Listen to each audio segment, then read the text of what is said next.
துக்கம் சந்தோஷமாய் மாறும்.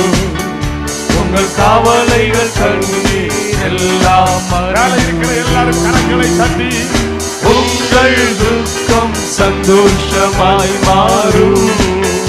உங்கள் கவலைகள் கண்ணீர் எல்லாம் மறைந்துவிடும். கலங்காதே கலங்காதே மகனே, கலங்காதே ஹல்லேலூயா, கலங்காதே மகனே, கலங்காதே மகளே. என் இயேசு கைவிட மாட்டார், என் இயேசு கைவிட மாட்டார். நல்லதோர் போராட்டம் போராடுவோம், விசுவாசம் காத்துக்கொள்வோம். சொல்லுங்க பார்க்கலாம். நல்லதோர் போராட்டம் போராடுவோம், விசுவாசம் காத்து